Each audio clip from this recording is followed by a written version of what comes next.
और यदि तुम मुझे अर्घ भेंट करने आए तो तुम अपना सर्वस्व खो बैठोगे।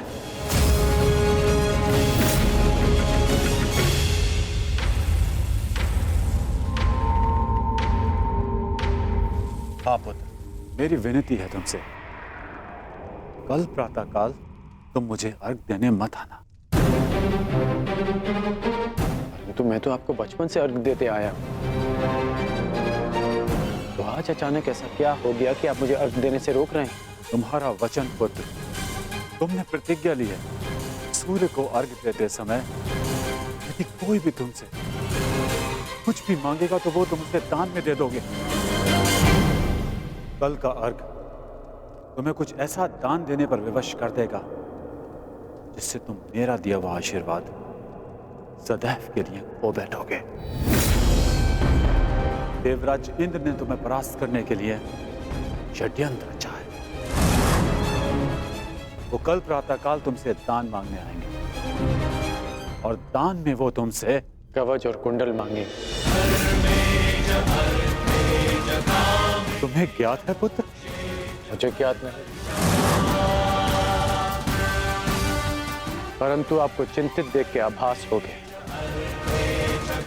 और यदि स्वयं मेरे पिताश्री मुझे चेतावनी देने आए हैं कि इंद्रदेव मुझसे दान मांगने आएंगे, तो इसका सीधा संबंध अर्जुन से होता है, इंद्रदेव का पुत्र अर्जुन। और उसमें कोई बुराई भी नहीं, क्योंकि हर पिता अपने पुत्र की भलाई चाहता है। यदि इतना समझते हो तो यह भी समझ लो पुत्र कि यह पिता भी यही चाहता है कि उसके पुत्र के साथ कोई अन्याय ना हो, कोई छल ना हो। मेरी विनती है तुमसे, कल प्रातःकाल मुझे अर्घ देने मत आना। पहले भी मैं तुम्हारे साथ बहुत अन्याय कर चुका हूं पुत्र, परंतु अब और अन्याय नहीं।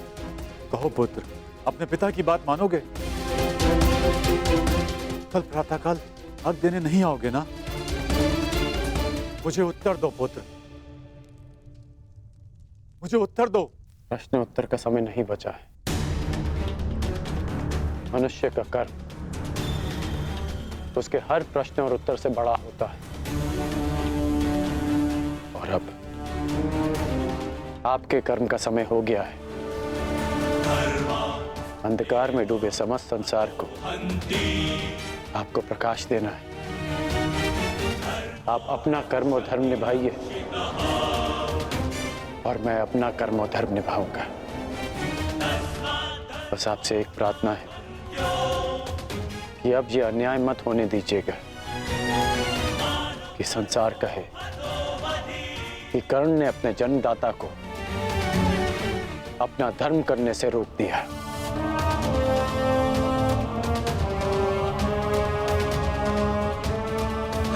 प्रणिपात पिताश्री। मुझे आशा है पुत्र तुम मेरी विनती स्वीकार कर। कल्याण हो तुम्हारा।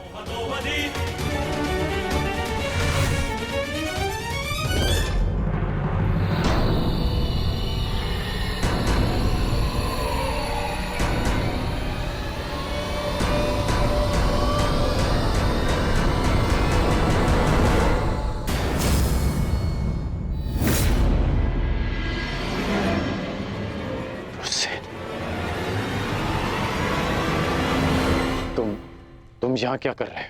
मैंने सब सुन लिया।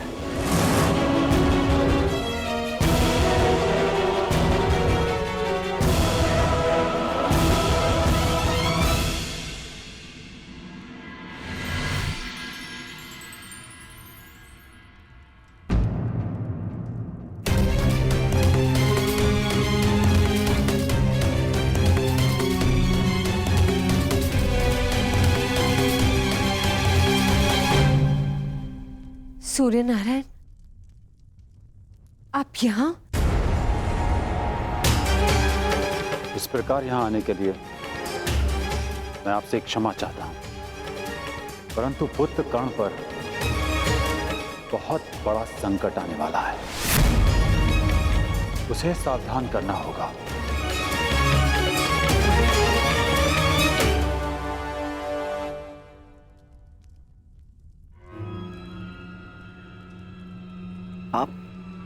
सूर्यपुत्र है, परंतु ये कैसे संभव है?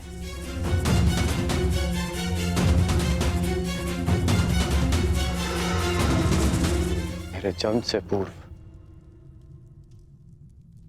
एक स्त्री को वरदान मिला था कि वो किसी भी देवता का आवाहन करके कोई भी वरदान पा सकती थी। उस स्त्री को विश्वास नहीं हुआ और उसने इस वरदान को परखने का प्रयास किया। उसने सूर्यदेव का आवाहन किया और वरदान से बद्ध सूर्यदेव को उन्हें पुत्र देना पड़ा, परंतु वो अविवाहित कन्या समाज के भय से भयभीत हो गई और उसने उस बालक को गंगा में बहा दिया। वो बालक मैं था, जिसे पिता अधिरथ ने पाला। सूर्यदेव के आशीर्वाद के रूप में मुझे कवच और कुंडल मिले, जो अब इंद्रदेव छीन लेना चाहते हैं अपने पुत्र अर्जुन के लिए। सूर्यदेव मुझे यही समझाने आए थे कि मैं इंद्रदेव को कल दान ना दूं। अर्थात आज आप अर्घ देने नहीं जा रहे?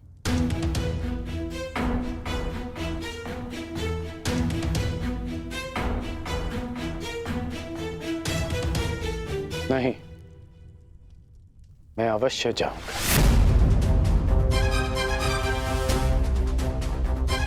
क्यों? मैं आपको ऐसा नहीं करने दूंगा।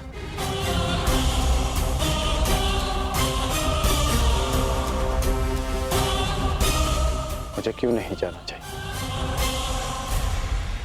एक दान के भय से अपना संकल्प तोड़ दो, अपना सम्मान खो दो?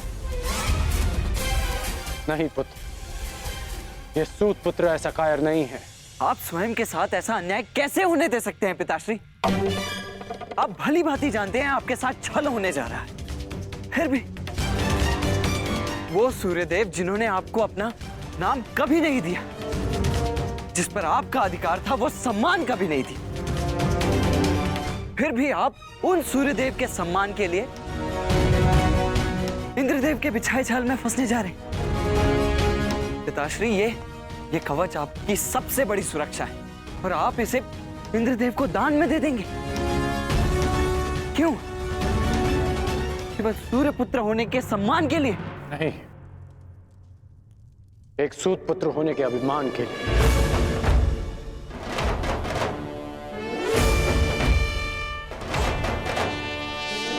मैं आज भी एक सूत पुत्र हूं। एक सूत ने ही मुझे प्रेम दिया, सम्मान दिया, अधिकार दिया, आवश्यकता पड़ने पर धनुष दिया। जब मैंने उससे दूर जाने की आज्ञा मांगी तो उन्होंने मुझे वो भी दी।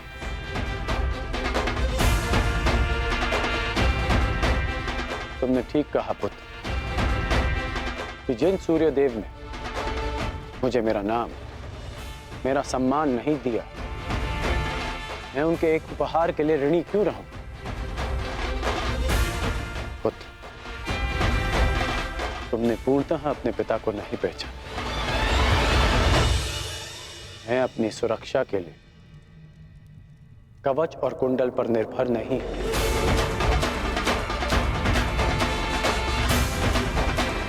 मेरी शक्ति मेरा वो साहस है जो मैंने अपनी मां राधा से पाया। मेरी शक्ति मेरा वो विश्वास है जो मैंने अपने पिता अधिरथ से पाया। मेरी शक्ति वो तिरस्कार है जो मैंने समाज से पाया। इस राधेकरण के कौशल और योग्यता को किसी कवच कुंडल की आवश्यकता नहीं है। परंतु पिताश्री, ये सब अन्याय है।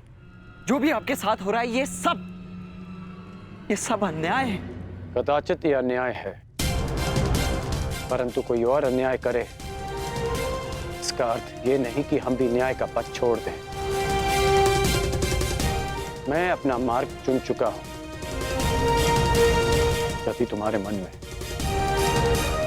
मेरे लिए कोई भी स्थान है, एक पिता के रूप में या एक योद्धा के रूप में, तुम इस रहस्य को रहस्य ही रखोगे।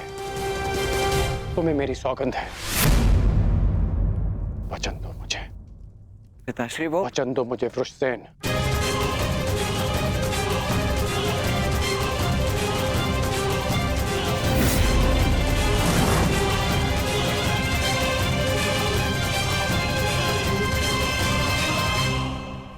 सूर्योदय का समय हो गया है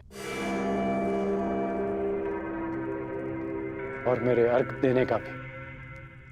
अब तुम जा सकते हो।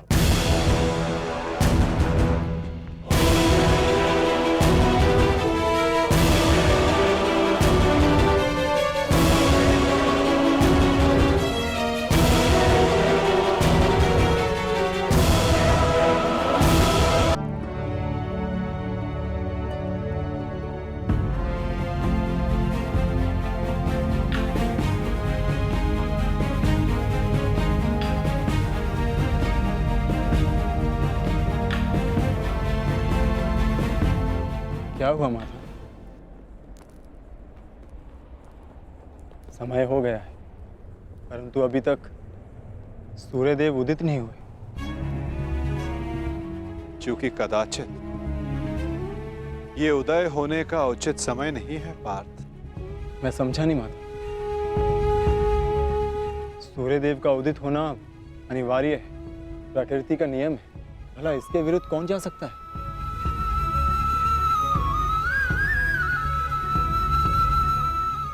एक पिता अपनी संतान के लिए किसी के भी विरुद्ध जा सकता है पार्थ।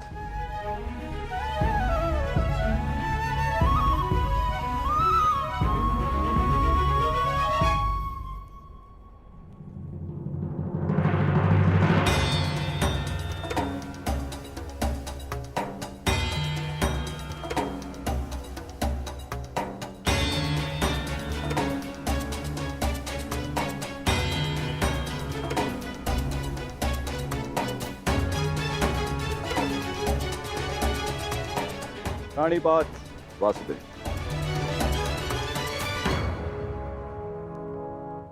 रानीपात गांधीवधारी अर्जुन। प्राणिपात, परंतु मैंने आपको पहचाना नहीं ब्राह्मण देव।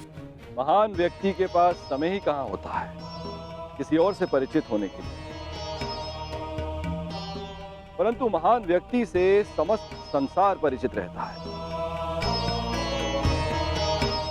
वासुदेव का पराक्रम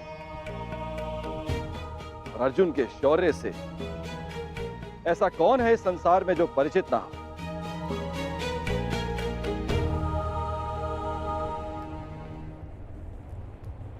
धन्यवाद।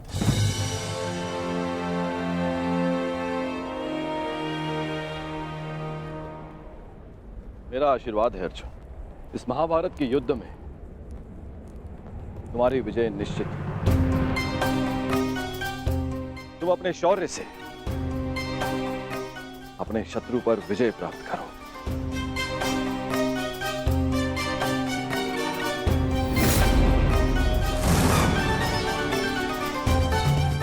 मैंने आपकी बात सुनी वासुदेव, और मैंने उसके मंतव्य को भी समझा,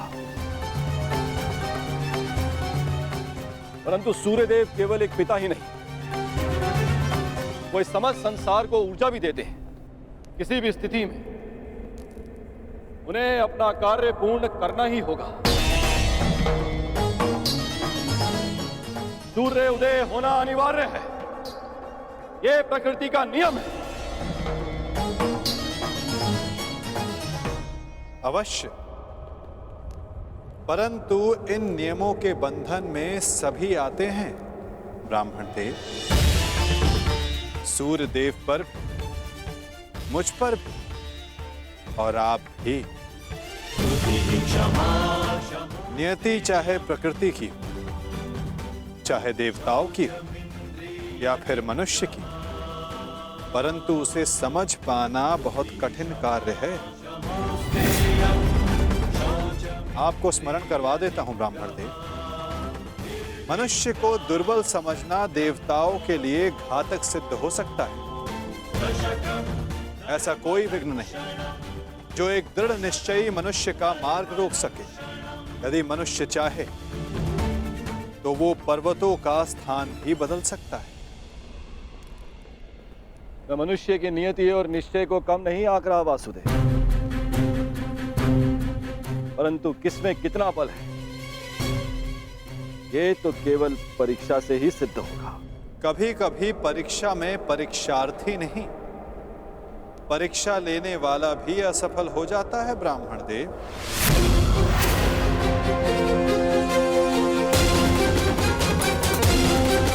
परीक्षार्थी नहीं, परीक्षा लेने वाला भी असफल हो जाता है ब्राह्मण देव। फिर चाहे वो मनुष्य हो या देव। देवताओं का तो धर्म होता है ना वासुदेव, मनुष्य को सदैव नए नए अवसर देना।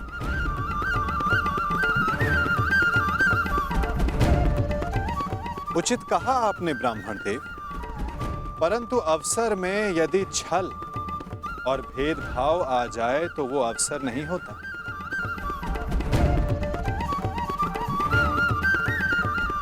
कदाचित आपको स्मरण तो हो गए, यदि धर्म और कर्म में पक्षपात आ जाए तो धर्म धर्म नहीं होता और ना कर्म कर्म रहता है। एक पिता का धर्म होता है सदैव अपने पुत्र के हित में देखना, और एक पिता के अंधे पुत्र प्रेम के कारण ही ये महाभारत हो रही है ब्राह्मण देव।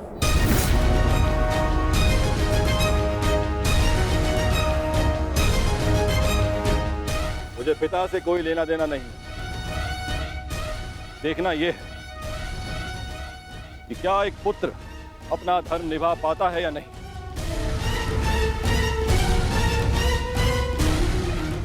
क्या एक पुत्र अपने पिता के सम्मान की रक्षा कर पाता है या नहीं।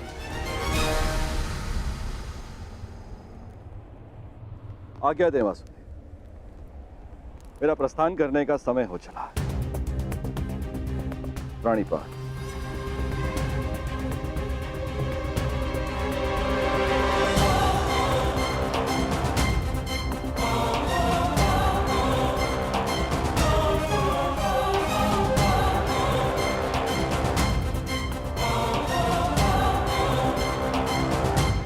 विजयी भव वत्स, विजयी भव।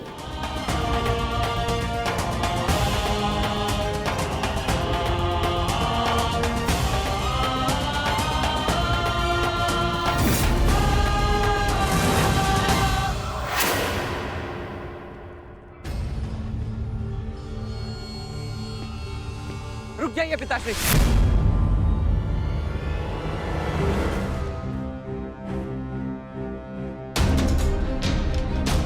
मत जाइए, अपने साथ ऐसा अन्याय मत होने दीजिए। सूर्यदेव ने आपके साथ जो अन्याय किया उसके पश्चात आप ऐसा कैसे कर सकते हैं? मैं ये सब इसलिए कर रहा हूं क्योंकि ये मेरा धर्म है, एक सूत का धर्म। हम सूत सदा देते आए हैं, युद्ध में सारथी बनकर सुरक्षा देते हैं, राज्य को समय पर कर देते हैं। आज एक सूर्य पुत्र के सम्मान का नहीं, एक सूत पुत्र के सम्मान का प्रश्न है। वो सूत पुत्र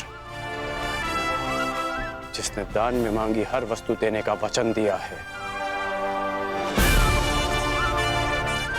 आज मुझसे कोई मेरे कवच और कुंडल क्या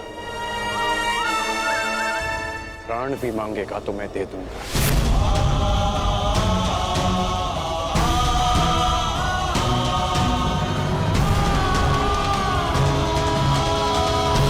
कुंडल क्या प्राण भी मांगेगा तो मैं दे दूंगा।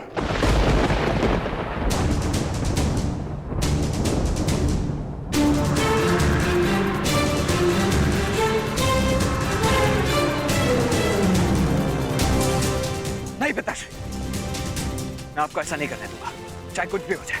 मेरे मार्ग से हटो, मेरे मार्ग से हटो और मुझे मेरा धर्म निभाने दो।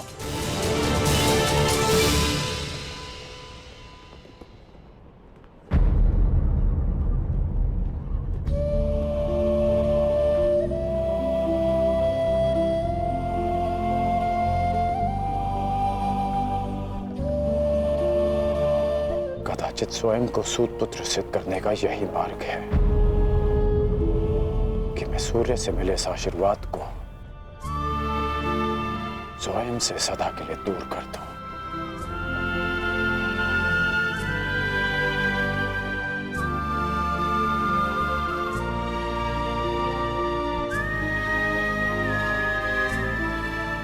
पिताश्री, परंतु सूर्य देव तो अभी तक उदित भी नहीं हुए। सूर्य देखे बिना उन्हें अर्घ कैसे देंगे पिताश्री?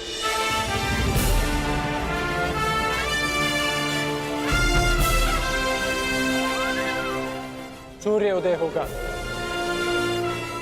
और उनका प्रकाश पहले से अधिक तीव्र होगा, क्योंकि उस प्रकाश में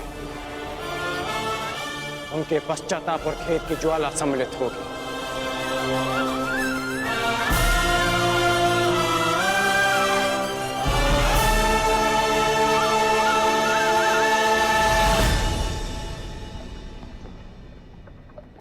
पश्चाताप तो मुझे भी है पिताश्री कि मैं आपको कभी ठीक से समझ ही नहीं पाया। परंतु मैं आपको स्वयं के साथ ये अन्याय नहीं करने दूंगा।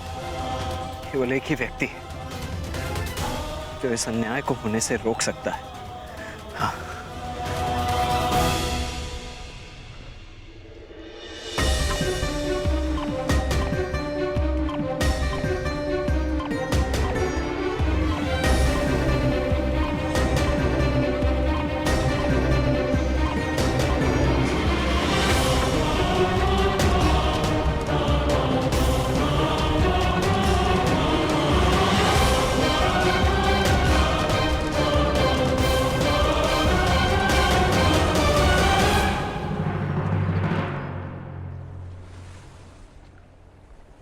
सूर्यदेव,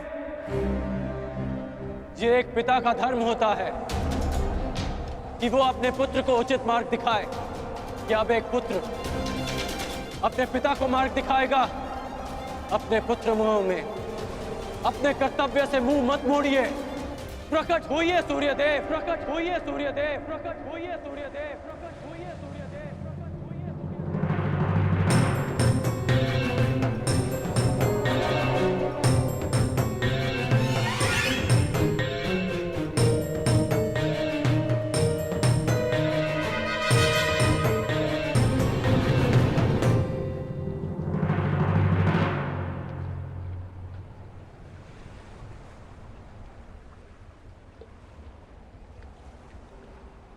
सूर्यदेव ने ना उदय होने का प्रण लिया है कर्ण। सूर्य उदय की प्रतीक्षा कर कर अपना समय व्यर्थ कर रहे हो कर्ण। सूर्यदेव अपना उत्तरदायित्व तो भूल चुके हैं। प्रकृति निर्मोही है और उसका संबंध केवल अपने कर्तव्य से है, और स्वयं सूर्यदेव भी इस प्रकृति का महत्वपूर्ण भाग है।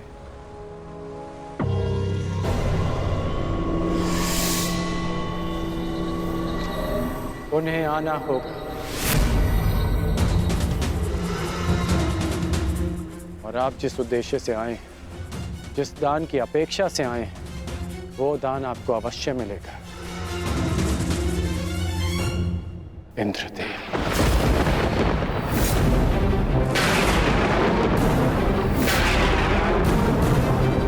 आपने एक भिक्षुक की मर्यादा का उल्लंघन किया है। अपने वास्तविक रूप में आइए इंद्रदेव।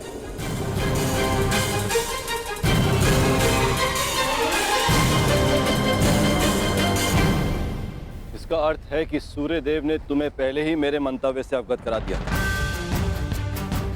परंतु आश्चर्य का, फिर भी तुम अर्घ देने, दान देने, भेंट देने चले आए अंगराज। सूर्यदेव ने वो किया जो एक पिता का धर्म होता है। आपने वो किया जो एक पिता का मोह होता है, और मैं वो करूंगा जो एक योद्धा का कर्तव्य होता है, वचन का पालन।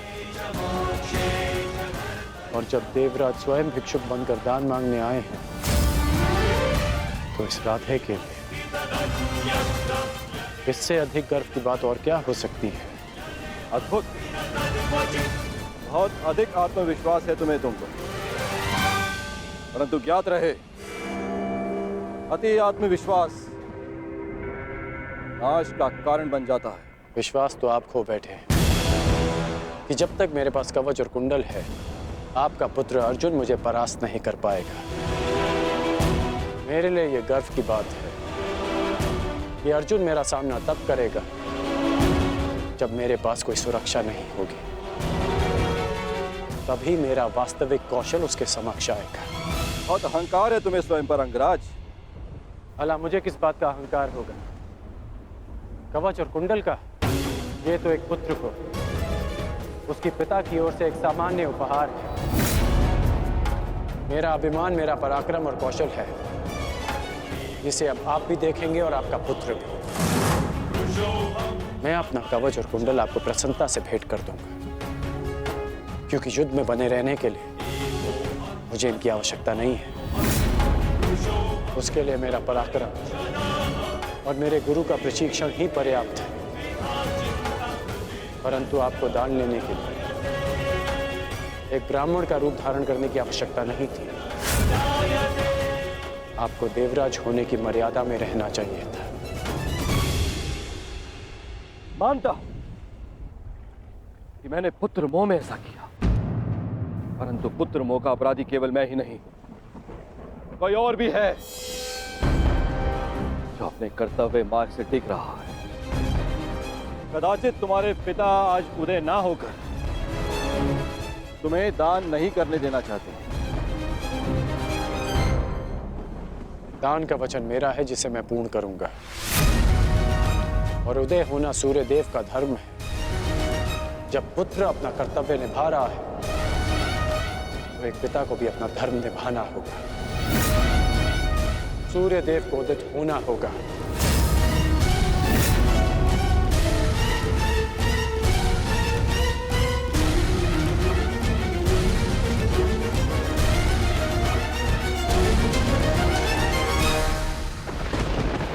इस संसार को प्रकाश का दान देने का समय आ गया है। पिता वो होता है जो जीवन देता है।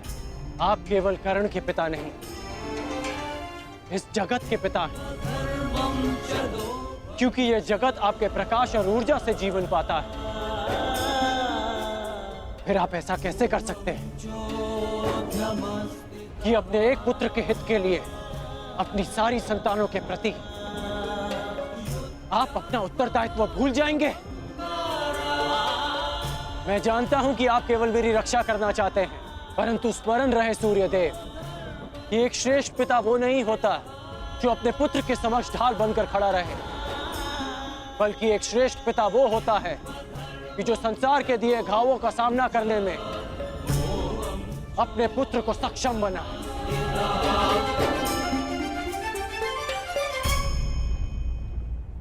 अवसर की प्रतीक्षा अवसरवादी करते हैं, छल करके अपना मंतव्य पूर्ण करते हैं।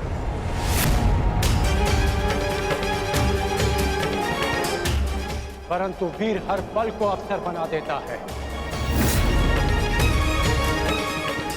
जिस प्रकार सूर्य को छाया के लिए मेघों की आवश्यकता नहीं, उसी प्रकार इस सूर्य पुत्र को किसी कवच की आवश्यकता नहीं।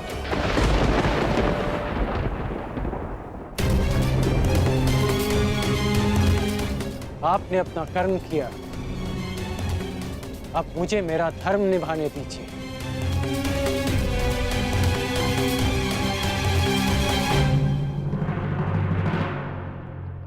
वासुदेव! वासुदेव! वासुदेव! क्या आप मुझे योग्य नहीं समझते कि मैं अपने जीवन का निर्णय स्वयं ले सकूं? अगर आपको मुझ पर विश्वास है तो ये निर्णय मुझे लेने दीजिए, ये दान मुझे देने दीजिए पिताश्री। क्या आप ये चाहते हैं कि इस युद्ध के पश्चात सारा संसार ये कहे कि कर्ण ने यह युद्ध अपने कौशल से नहीं, अपने पिता के दिए कवच के बल से जीता है? मेरा विश्वास कीजिए कि इस युद्ध को जीतने के लिए मेरे साथ जो अन्याय हुआ है और जो परिवर्तन मैं चाहता हूं वो ही पर्याप्त है। मेरा विश्वास कीजिए कि मुझे ये दान देने में कोई खेद नहीं रहेगा। आपको आपके पुत्र के इस दान पर गर्व होगा। जागिए पिताश्री, जागिए, इस संसार के सामने इस दान का साक्षी बनिए। मेरा आह्वान है कि आप उदित हो, उदित होइए पिताश्री।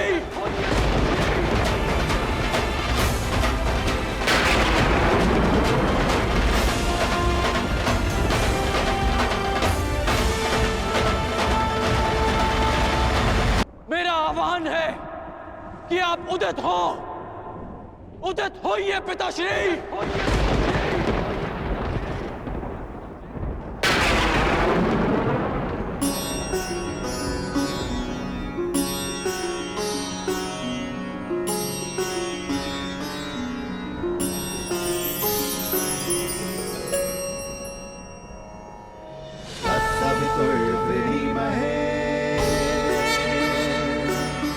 वयं देवस्य भोजनम् तत्सवितुर्वृणीमहे वयं देवस्य भोजनम् श्रेष्ठं सर्वसाधकं दूरं भगस्य धीमहि विश्वानि देव सवितर्दुरितानि परशुवा विश्वानि देव सवितर्दुरितानि परशुवा यदा भद्रं तन्ना आसुवा यदा भद्रं तन्ना आसुवा।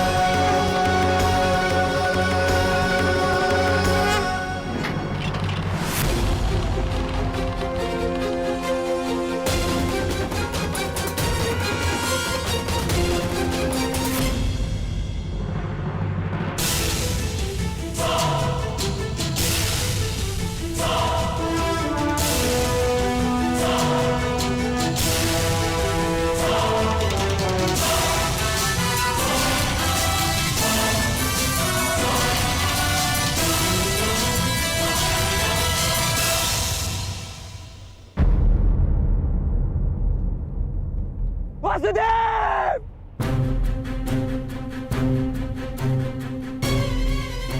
शत्रु पक्ष योद्धा होकर यहाँ क्या कर रहे हो?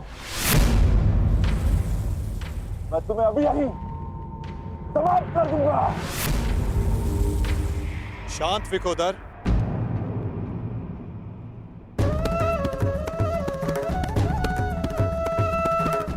अभी युद्ध प्रारंभ नहीं हुआ है और ना ही तुम्हें भान हुआ है कि मित्र कौन है और शत्रु कौन।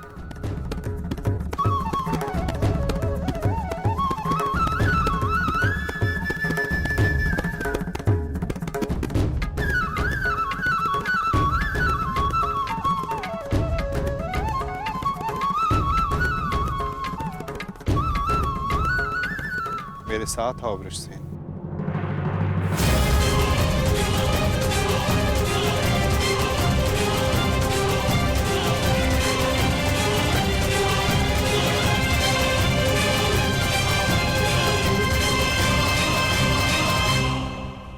कीजिए वासुदेव, मेरे पिताश्री।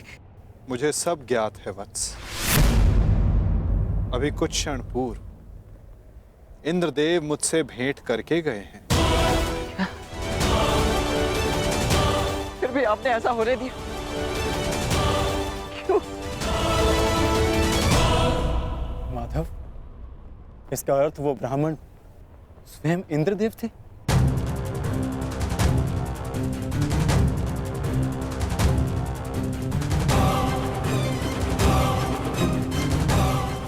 नहीं, वो देवता नहीं, केवल एक पिता थे। इसीलिए देव होकर भी वो कर्म करने जा रहे हैं जो राक्षसों को भी शोभा नहीं देता। परंतु आप कुछ कीजिए वासुदेव। इंद्रदेव आज मेरे पिताश्री से दान में उनके कवच और कुंडल मांगने वाले।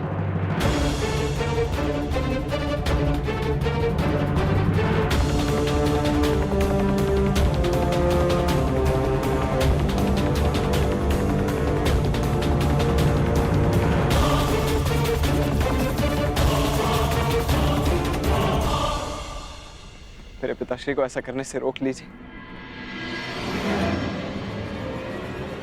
उनकी रक्षा कीजिए। कौन थे अर्जुन? अंततः वो आपके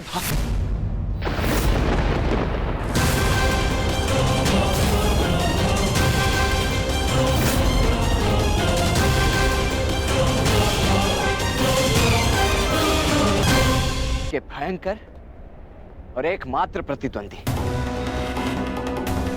क्या कवच छीनकर उनसे युद्ध जीतना चाहते हैं आप?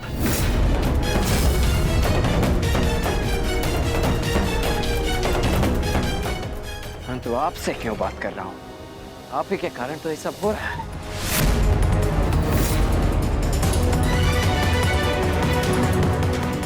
मैं भूल कैसे गया कि इंद्रदेव स्वयं आपके पिता हैं।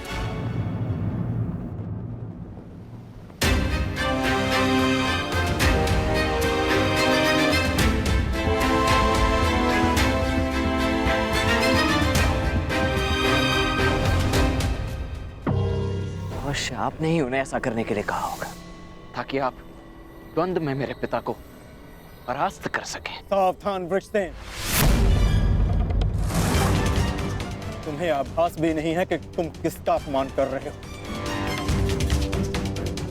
क्षमा करता हूं तुम्हें, इसलिए कि तुम हमारे शिविर में आए हो। अन्यथा इस दुस्साहस का मूल्य तुम्हें तुम्हारे प्राण देकर चुकाना पड़ता। स्मरण रखना कि मैं कौरवों की भांति छल में विश्वास नहीं रखता। मैं ऐसी कुछ नीति नहीं अपनाऊंगा। पिता की संपत्ति यदि पुत्र भोग सकता है, तो पिता के किए दुष्कर्म भी उसे भोगने पड़ते हैं। महारथी अर्जुन,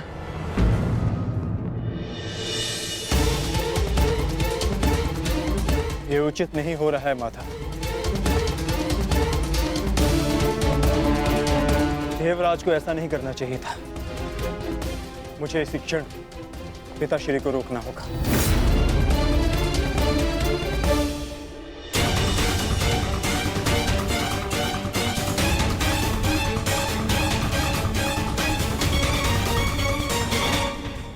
कहिए इंद्रदेव, क्या दान मांगने आए हैं आप?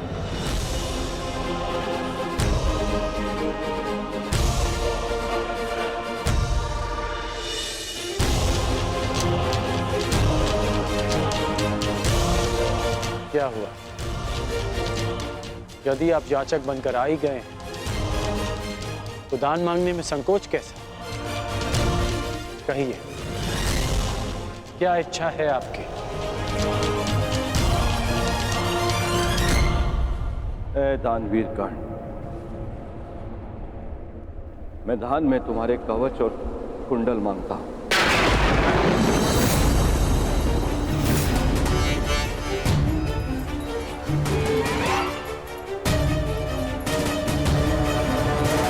जो आज्ञा इंद्रदेव। आपने मुझसे दान नहीं मांगा, बल्कि मुझ पर उपकार किया है। एक सूत पुत्र के पास स्वर्ण कवच रहने का क्या लाभ?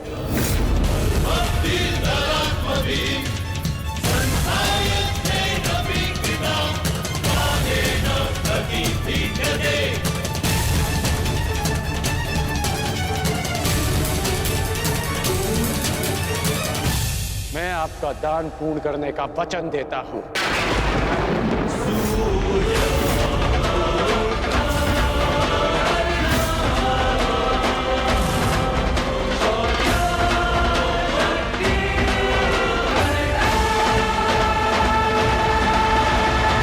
दानवीर कर्ण, मैं दान में तुम्हारे कवच और कुंडल मांगता हूं।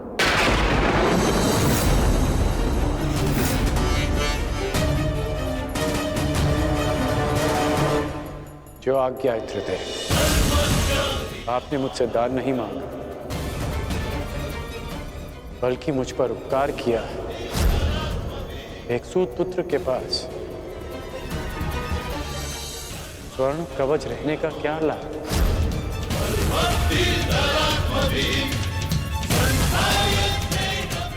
मैं आपका दान पूर्ण करने का वचन देता हूं।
ये रहा वो कवच जिसके कारण आपके पुत्र के चिंता के बाण आपके हृदय को भेद रहे थे।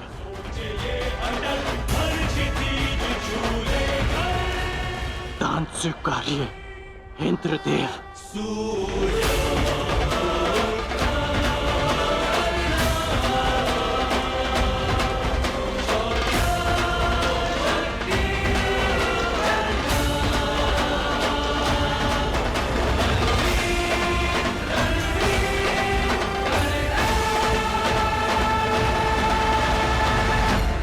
इस प्रकार नहीं इंद्रदेव। तो किस प्रकार पुत्र? दान स्वीकारने के लिए अपने वास्तविक रूप में आइए इंद्रदेव।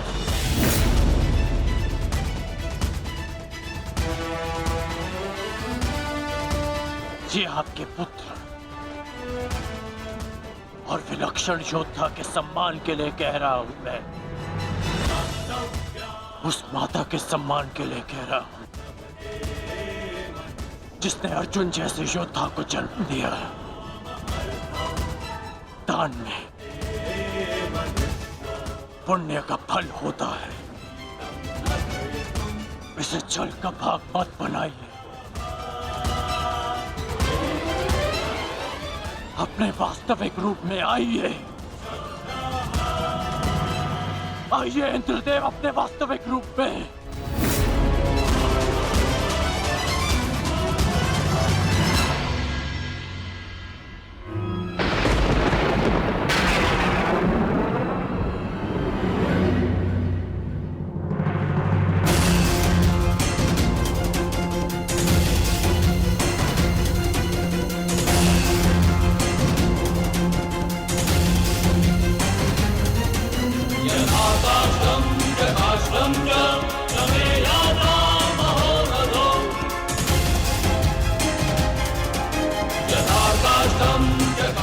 कवच ग्रहण कीजिए इंद्रदेव।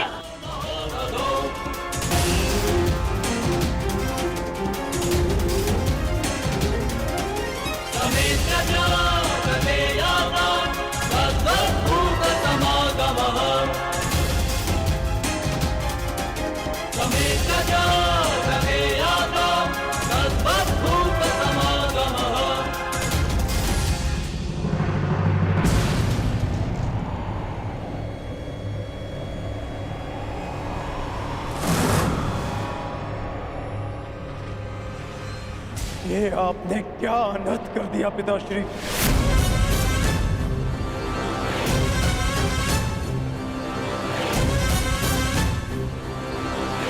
क्यों? क्या आवश्यकता थी आपको इसकी, जो आपने कर्ण से उसका कवच कुंडल छीन लिया?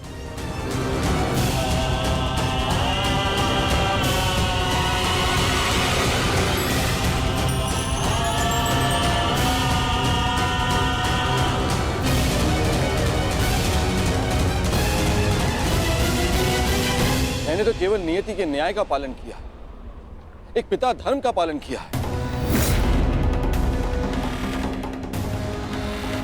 ये किस प्रकार का पिता का धर्म है पिताश्री? पिता का धर्म होता है अपनी संतान में आत्मविश्वास जगाना, परंतु आप अपनी संतान की शक्ति पर विश्वास ना करके कौन सा पिता का धर्म निभा रहे हैं? बताइए मुझे पिताश्री।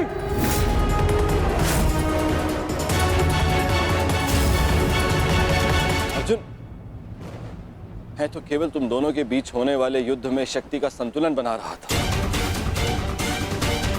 जब तक कर्ण के पास एक कवच और कुंडल था, तब तक तुम्हारा कोई भी प्रहार कर्ण पर प्रभाव ना करता। जबकि तुम्हारे पास ऐसी कोई दैव्य ढाल नहीं। अर्जुन, मैं तुम दोनों के मध्य न्यायपूर्ण ध्वंस चाहता था।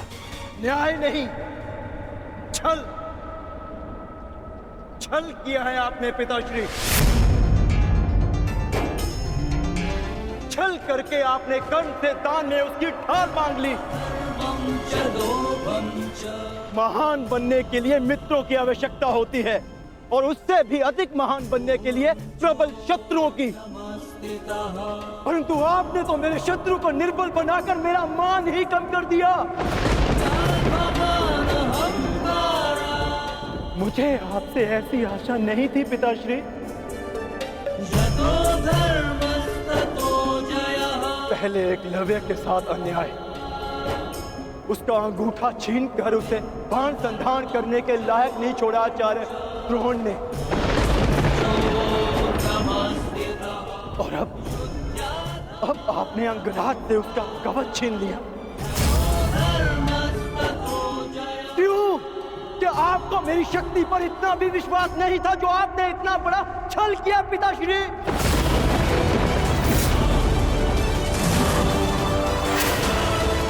आपने कि अर्जुन को इतिहास किस नाम से स्मरण करेगा? कि उसने उन योद्धाओं को परास्त किया जो उससे कम शक्तिशाली थे, कि समान कौशल रखने वालों के साथ छल किया उसने।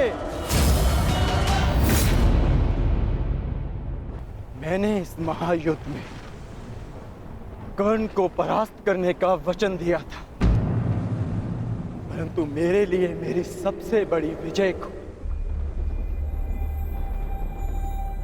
आपने छल से रचा हुआ प्रारब्ध बना दिया पिताश्री। और यदि अब मुझे विजय मिली तो भी उसे आपका छल गिना जाएगा, मेरी कुशलता नहीं। प्रारब्ध क्या है उसे कोई नहीं जानता अर्जुन। मुझसे मेरे कवच को छीना है, परंतु मेरे कौशल को नहीं। ना मैं धनुष उठाना भूला हूं, ना बाण संधान करना।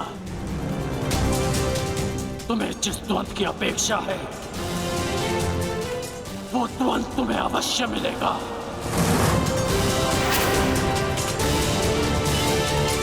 स्मरण रखिएगा पिताश्री, ना मैं कभी इस छल के बोझ से मुक्त हो पाऊंगा और ना ही कभी आप इस अपराध बोझ से।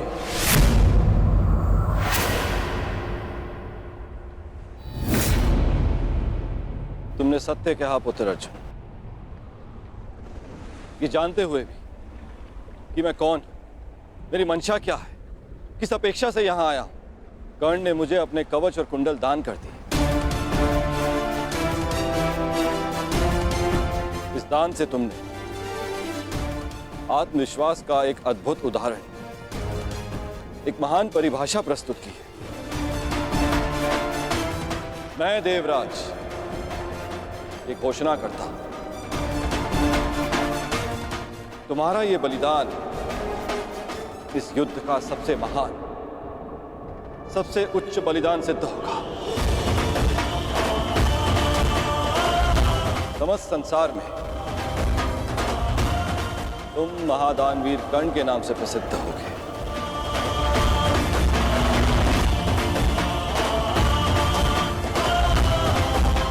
परंतु तुम्हारे इस दान का बोझ बहुत भारी है। इस बोझ के भार के कारण मैं स्वयं से दृष्टि नहीं मिला पा रहा हूं कर्ण।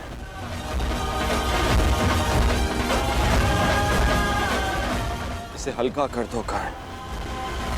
और अब मैं तुम्हें वो अस्त्र देना चाहता हूं जो समस्त संसार में किसी भी प्रकार की ढाल को वेध सके।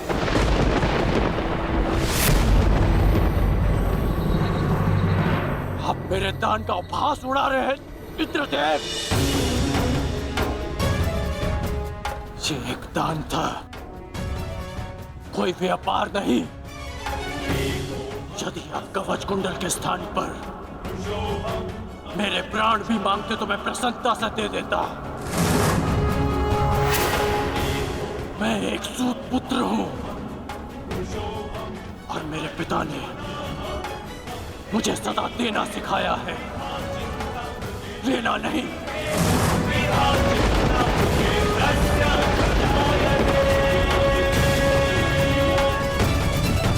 मैंने अपने दान देने का वचन पूर्ण किया।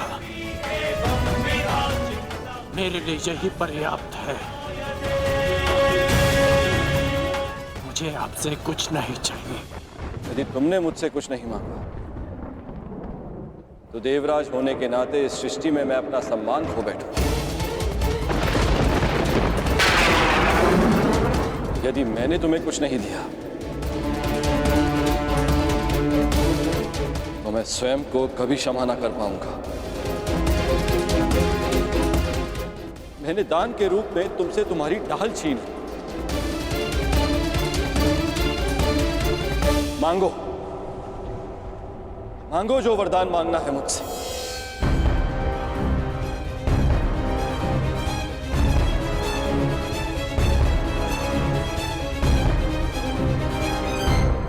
मांगो कर्ण। मैं आपका सम्मान रखने के लिए ये अस्त्र स्वीकार करता हूं जो किसी भी ढाल को भेद सके, जिसे जब भी मैं अपने शत्रु का नाम लेके प्रयोग करूं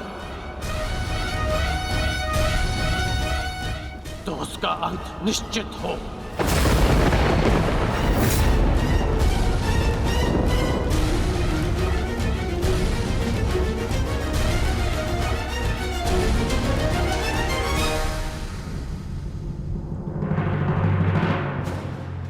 ठीक है, मैं तुम्हें अपनी अमोघ वास्तविक शक्ति प्रदान करता हूं।